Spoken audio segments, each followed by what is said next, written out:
When your partner betrays you, it hurts. When your family joins in, that's a kind of pain you never forget. But trust me, the fallout they faced was something no screenwriter could have written better. Hey everyone, I'm Jordan, and if you've ever been betrayed by someone you loved, or someone you thought you could trust simply because they're family, this story might make you feel seen. And maybe a little vindicated. This happened just last year in Sacramento, California, where I was living with my girlfriend Harper. We'd been together for 3 years. We were saving for a place, talking about a future, everything that makes you fall into that comfortable illusion that your life is stable. Harper was the kind of woman people liked instantly. Pretty. Charming. Great with kids. She even won my mother over, a near impossible task. But all that charm had cracks underneath. Cracks I refused to look at until they swallowed everything. Now, to understand the full disaster, you have to know my family situation. I have a cousin named Caleb. Technically older than me by 2 years. Growing up, he always had this superiority complex. Golden child syndrome.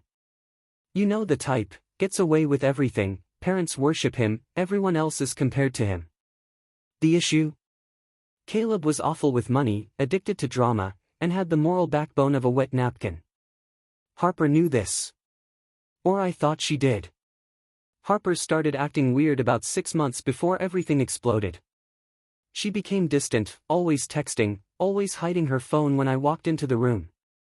I blamed work stress. She worked at a dental clinic in Roseville and often came home exhausted. Then, the excuses started. I'm going to help a friend move. I'm volunteering at the clinic. I'm grabbing drinks with coworkers. But somehow she was always coming home smelling like men's cologne. I didn't want to be paranoid. Love can make you stupid.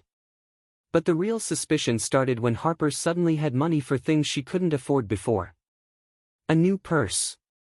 Fancy nails every 2 weeks. Starbucks every morning. Yet she still didn't have enough to help me save for our future home. I didn't say anything. I just watched. The truth came out during my family's annual barbecue in Folsom. Harper was acting weird, overly friendly with everyone, especially my cousin Caleb's parents. Caleb kept avoiding me, which was weird. He's usually obnoxious and in everyone's face. Midway through the event, my little niece, who was about 6 at the time, ran up to me with a tablet. She said, "Jordan, look." I saw Harper and Caleb hugging in Aunt Marie's room. I thought it was just a kid being dramatic, until she turned the tablet around. And my heart just dropped. There, clear as day, was a photo she took through the cracked bedroom door. Harper and Caleb. Locked in a kiss. Hands all over each other. On the guest bed. I didn't scream. I didn't cry. My brain just went silent. I walked toward the room, my niece grabbed my hand to follow, and as I got closer, I heard their voices. Harper laughing. Caleb saying, "He'll never know." I pushed the door open. The look on their faces was almost comical. Harper jumped like she'd been electrocuted. Caleb turned red and tried to cover himself with a blanket. I just stared at them and said one sentence. "Get out of my family's house." Harper started sobbing. Caleb said, "It's not what it looks like," which was honestly insulting to my intelligence. I walked away. I left the event entirely. I drove home, parked, and just sat there in complete shock. News spreads fast in my family. By the next morning, everyone knew. Caleb's parents came over screaming. They tried blaming me for invading their privacy. They said Harper probably seduced Caleb. They said I should take responsibility for not meeting Harper's needs. That was the moment I realized something awful. My aunt and uncle knew. They knew Harper and Caleb were involved. They had been covering for them. And not just covering. They were helping. Harper had been to their house every time she had plans with coworkers. They'd provided the excuses. The money for her nails. The gifts.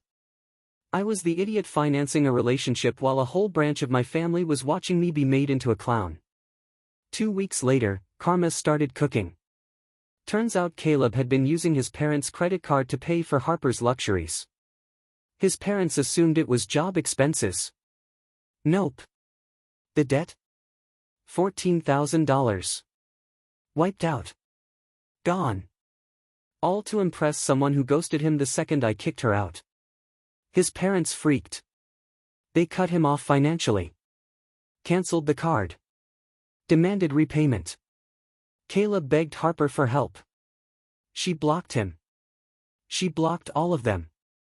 And here's where it got chef's kiss satisfying. Harper's workplace found out too. Not through me. Through my aunt, who went around gossiping about the scandal Jordan caused. But she didn't realize gossip travels both ways. Someone at the barbecue apparently worked for the same dental company. Word reached HR. And HR discovered Harper had been leaving work early for medical errands. On days she was very clearly spending time with my cousin. She was fired for time theft and falsifying patient hours. No income. No backup plan. Evicted from her room within a month. She moved back to her parents' house in Modesto, who weren't exactly happy to find out their daughter had been cheating with a family member of her long-term boyfriend. Caleb tried to get a new job, but his reputation followed him. His ex-fiancée, whom he cheated on years ago, posted the whole incident on Facebook. It spread around the community. No one wanted to hire him. He ended up working part-time at a hardware store. A huge step down from the cushy office job his parents once bragged about. But the real karmic hit? My aunt and uncle's perfect family reputation shattered. They were deeply involved in local church committees, charity boards, and the PDA. When people found out they knowingly helped cover up an affair between their son and someone else's partner, their good Christian family persona went up in flames. They were kicked off committees. Lost friends. Lost respect. People stopped speaking to them. Months later, their marriage began to fall apart under the stress. I eventually moved to San Diego, got a better job, better apartment, better life. Every once in a while I hear updates.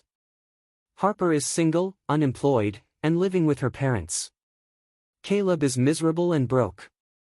My aunt and uncle barely speak to one another. And me? I'm free. Peaceful. Finally living the life I wanted, with no liars dragging me down. Sometimes, life isn't about revenge. You don't need to lift a finger. You don't need to get even. You just walk away. And life does the rest.